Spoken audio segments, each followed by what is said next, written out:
Hello, Mr. Riley, the world. Welcome to my course project for Math 150, which is focused on Survivor. My challenge that I decided to tackle was do Survivor endurance challenges that have more contestants take more time. On Survivor, most of the immunity challenges in the individual portion of the competition, I would say at least a solid 50% of them are endurance challenges where they're put in an uncomfortable situation and they must stay up as long as possible. This is Survivor Gabon Get a Grip, where they must hang on to this pole that has slight divots for their feet and hands, and whoever lasts longest wins. So in theory, more people means the challenge should be longer.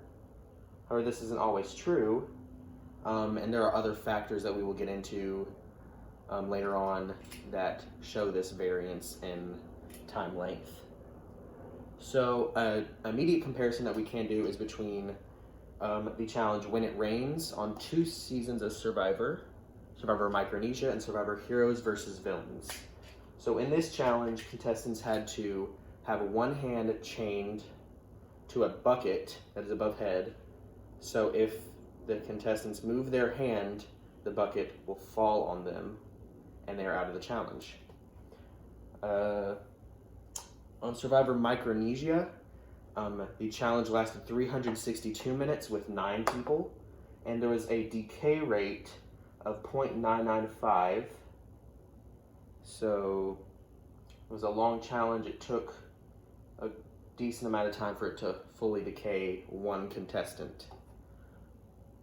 On Survivor Heroes versus Villains, the decay rate was 0.9714, meaning that it took less time for the decay to happen, and there was only 8 contestants. So this does go with the theory that more contestants, longer time. In comparison, Micronesia had more, confirming the theory. However, were differences between the actual setup of the challenge. On Micronesia, it was a younger cast, and they had to just stand on a bucket. On Heroes vs. Villains was an older cast, and they had to stand on a 4 or 5 inch beam that led more people to fall because of uncomfortability in the foot. Also, in both challenges, people were given opportunities to step out of the challenge for a food reward, so hunger and the want to win could also be a factor. Now we're going to look at 2 other challenges, one with 7 people and the other with 3 people. They both seemed that they were balance challenges of some sort, so that's why I'm choosing to compare these 2. On Survivor David versus Goliath, we had the challenge Uncomfortably Numb.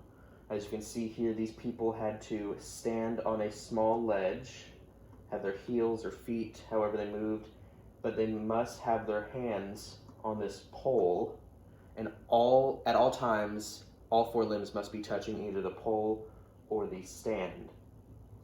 Though 10 contestants were in the game at the time, 3 opted to sit out and have nachos, beer, margaritas.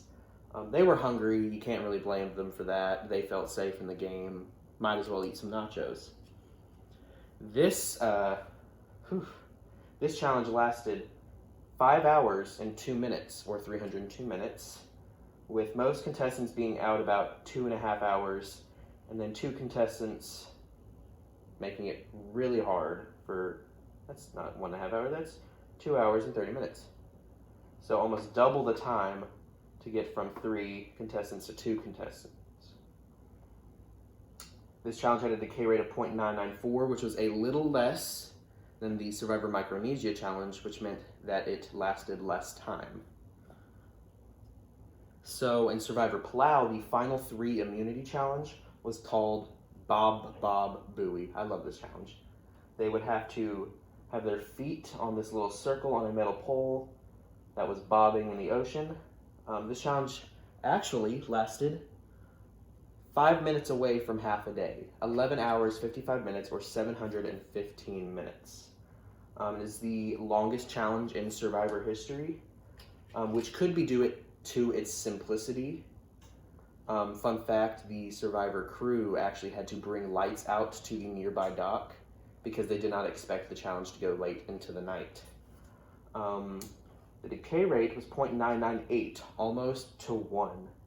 It took almost 5 hours for the first person to drop, and it took a deal in the end from the person who dropped out to say, it was a dumb game move, but I will drop out if you take the other person to the end.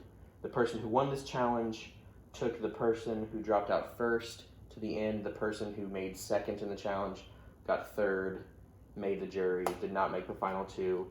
It was a whole character friendship thing in the story. You'd have to go watch the season to figure it out. I haven't watched the season, but I know the backstory. It's very fun. So, is the theory of more contestants, longer challenges correct? Simple answer, no. Less simple answer, as shown through the data, there's more than just the number of contestants that makes an endurance challenge longer. As I said earlier, the closer to 1 the decay rate is for each challenge, the longer they last.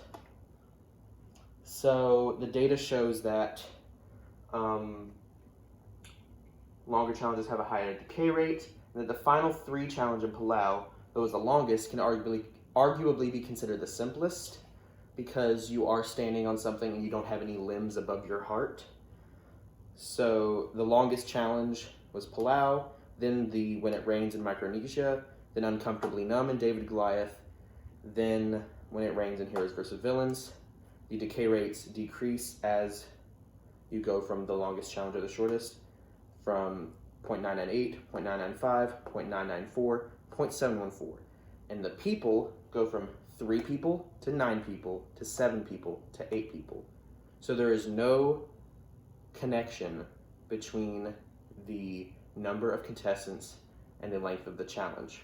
The simplicity of the challenge, the environmental factors of the challenge, the actual setup of a certain challenge are the reasons and factors that make a challenge longer. As we saw in Micronesia and Heroes vs. Villains, there was a direct connection between what they stood on and how long it went and the age of the contestants. So more people, more challenge is wrong. Thank you for listening, and I hope you enjoyed my course project.